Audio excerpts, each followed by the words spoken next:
اشارے سے تو کاغذ بھی ٹکڑے نہیں ہوتا. اپنے نبی کی طاقت کا اندازہ لگاؤ, ان کے اشارے سے جان ٹکڑے ہو گیا.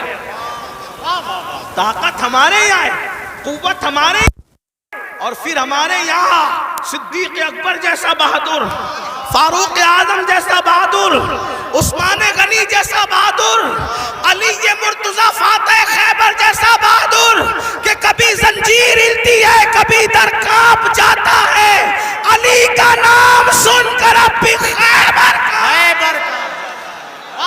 سبحان اللہ, زندہ باد. صلاح الدین ایوبی جیسا بہادر ہمارے اندر ہے, طارق بن زیاد جیسا بہادر ہمارے اندر ہے, نور الدین زنگی جیسا بہادر ہمارے اندر ہے. یہ بہادروں کی ایک فہرست ہے ہمارے پاس.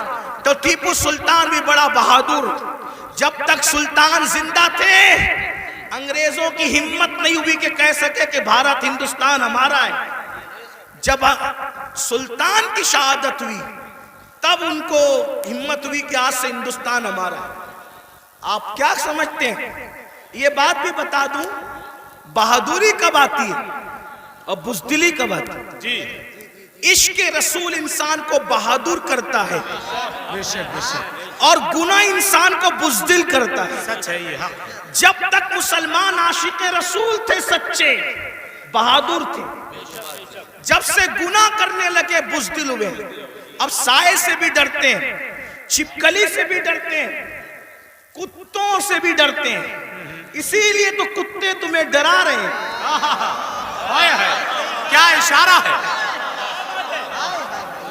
جب تک تم کتوں سے نہیں ڈرتے تھے بہادر تھے, کتوں میں ہمت نہیں تھی تمہیں ڈرانے کی. جب سے تم گناہ کر کے بزدل ہوئے, چھوڑ دو رات میں گندی فلمیں دیکھنا, بستر پہ پاپ کی فلم دیکھنے کی بجائے مصلے پہ رو کے دیکھ, جیسے اصحاب کہف کے پیچھے کتا تم ہلا کے چلا تھا, اب بھی کتے تیرے پیچھے تم ہلاتے ہوئے نہیں. نعرہ تکبیر, نعرہ رسالت, نعرہ حیدری, مسلک اعلی حضرت. مراد آباد والوں, ہندوستان میں رہنے والے کتے بہادر نہیں ہوئے, تم بزدل ہو گئے. بزدلی سے نکلو, کتا پھر کتا ہے. میں کسی کو نہیں کہہ رہا ہوں, میں تو کتوں پہ بات کر رہا ہوں. امید ہے کہ مراد آباد کے کتے اگر پاس میں بیٹھ کے سن رہے ہیں تو ان کو برا نہیں لگنا چاہیے. رامپور کے کتے اگر یہاں کہیں سن, ان کو برا نہیں لگنا چاہیے. جب وہ چند جوان, توجہ کریں, کتے تم پیچھے کیسے ہلاتے ہیں, چند جوان, پاکیزہ جوان, متقی جوان, پرہیزگار جوان, جب اپنا ایمان بچانے کے لیے دقیانوس کے خوف سے گھر سے نکلے تو وہ چپکے سے رات کو نکلے تو پیچھے کتا بھی ہو گیا. ان جوانوں کو خوف ہوا, کتوں کا کام بھونکنا ہے, اگر اس نے بھونک دیا بھونکے گا یہ, پکڑائے گا ہمیں. اس جوان نے پتھر اٹھایا, کتے کی طرف مارا, کتے نے پیچھے کے پیر پہ کھڑے ہو کے آگے کے پیروں کو ہاتھ کی شکل دی اور اللہ سے کہا مجھے زبان دے تاکہ تیرے وفاداروں سے میں بات کر سکوں. اور پھر کتے کو اللہ نے زبان دی تو کتا بول پڑا, او اللہ والے تجھے خوف ہے کہ میں بھونکوں گا, ہم کتے ہیں مگر پتا ہے کس پر بھونکنا چاہیے کس پر نہیں. نعرہ تکبیر, نعرہ رسالت, نعرہ حیدری, فیضان غوث اعظم, مسلک اعلی حضرت. اور یہ بات میں کسی کو طنز نہیں کر رہا ہوں, ہمارے قرآن میں لکھا ہے. اور پھر وہ کتا وفادار بن کے دھو ملا کے پیچھے پیچھے چلا, لیکن کتا تھا, کتوں کی برادری کا تھا, مگر مسلمان کا وفادار کیا ہوا, خدا نے اس کے لیے بھی جنت کا اعلان کر. پتا چلا تو کتنا قیمتی ہے مسلمان. تو اللہ کا وفادار بن, کتے تیرے وفادار. یعنی اگر تو گناہ چھوڑ دے کتے تجھ پہ بھونکیں گے بھی نہیں. کتے نہیں گناہ کا ہے، ہنسنے کی بات نہیں، گناہ چھوڑو پھر دیکھو زمین تمہاری فرما بردار ہوگی۔ بات دور نکل گئی، عرض کر رہا تھا ایک ایسا وفادار تھا ملک ملت کا، جسے فخر ہے ملک کو ملت کو، اس کو دنیا ٹیپو فتح علی کہتی ہے، جسے ہم ٹیپو سلطان کہتے ہیں۔ بڑا بہادر تھا، جب تک کہ وہ رہا ہمت نہ تھی بزدلوں کی کہہ سکے کہ ہمارا ہے ہندوستان، اسے شہید کر دیا گیا۔ اس کے بعد کہا ہمارا ہے ہندوستان، تو ایک بات جو کہنے چلا تھا یہ کہ حلال سے وفا پیدا ہوتی ہے، ماں باپ کی، حرام سے نہیں۔ میں نے سن لے، اللہ اکبر، انگریزوں نے ٹیپو فتح علی سلطان سے کہا ڈیل کرنی ہے، کسی معتمد کو بھیجو، بات کریں گے۔ سلطان کو لگا میرے بھائی سے بڑھ کر میرا معتمد کون ہو سکتا ہے۔ سلطان نے اپنے چھوٹے بھائی کو بھیجا، جاؤ انگریزوں سے بات کر کے آؤ، انگریزوں سے گفتگو کر کے آؤ، معاملات طے کر کے آؤ۔ بہنوں کی خاص توجہ، اللہ اکبر۔ چھوٹا بھائی گیا، جانے کے بعد دیر ہو گئی تو قریبی ندیموں نے، قریبی دوستوں نے سلطان کے کان میں کچھ بات کہی۔ سلطان کھڑے ہوئے، غصے میں آئے، حالت غصے میں ٹہلنے لگے، اور دیر ہوئی، ٹہلتے ٹہلتے ماں کے کمرے میں جا گھسے۔ ماں نے کہا میرے لال کوئی پریشانی ہے؟ ماں سے کہا ماں تمہارے بیٹے نے میری ناک کو خاک میں ملا دیا، ماں تمہارے بیٹے نے میری ناک کو خاک میں ملا دیا۔ میرے دوست کہتے ہیں معتمد سمجھ کر بھائی کو ڈیل کے لیے بھیجا تھا، بات کرنے کے لیے بھیجا تھا، لیکن وہ انگریزوں سے ہاتھ ملا گیا۔ ماں بیٹھی تھی، کھڑی ہو گئی۔ ماں ہوتی ہے، ماں ہوتی ہے۔ میں قوم کی ان بیٹیوں سے کہنا چاہتا ہوں اللہ اکبر، عورتیں لال قلعہ نہیں بنا سکتی، لیکن لال قلعہ بنانے والا سپوت کسی عورت کا ہی پروردہ ہوا کرتا ہے۔ عورتیں فاتح بدر و حنین نہیں ہو سکتی، لیکن فاتح بدر و حنین کسی عورت ہی کا تیار کرتا ہوتا ہے۔ اللہ اکبر، عورت فاتح خیبر نہیں ہوتی، لیکن فاتح خیبر کو جنم دینے والی کوئی عورت ہی ہوا کرتی ہے۔ تو عورت نے بڑے بڑے انقلابیوں کو پیدا کیا۔ اگر عورت سچی ہے، دیندار ہے، عاشق رسول ہے، اللہ رسول کی وفادار ہے، اللہ اکبر، ماں ہوتی ہے۔ سلطان ٹیپو فتح علی کے جملے نشتر کی طرح ماں کے دل میں چپ گئے۔ ماں اٹھ کے کھڑی ہوئی، کہا سلطان تیرے منہ میں زبان روک اور گستاخی کی جرات نہ کرنا۔ تو نے کہہ کیسے دیا کہ میرا بیٹا ملک و ملت کا غدار ہے؟ سن لے، نہ تو غدار ہو سکتا ہے، نہ وہ غدار ہو سکتا ہے۔ تاخیر کسی وجہ سے ہو رہی ہوگی، میرے دودھ کی وفا پر سوالیہ نشان کھڑا مت کر۔ میرا کوئی بیٹا ملک ملت کا غدار نہیں ہو سکتا۔ تھوڑی دیر گزری تھی کہ بھائی آیا اور بہت خوشخبری لے کر آیا۔ سلطان جب سارے معاملات نپٹ گئے تو ماں کے قدم پکڑ کر معافی کے طلبگار ہونے کے بعد کہا امی میں جیسا مرد متزلزل ہو گیا بہادر، تمہیں اتنا یقین کیسے تھا ماں کہ تیرا بیٹا غدار نہیں ہو سکتا، وفادار ہوگا؟ تب ماں نے کہا تھا بیٹا مجھے اپنے آپ پر نہیں رسول اللہ کی نسبت پر یقین ہے۔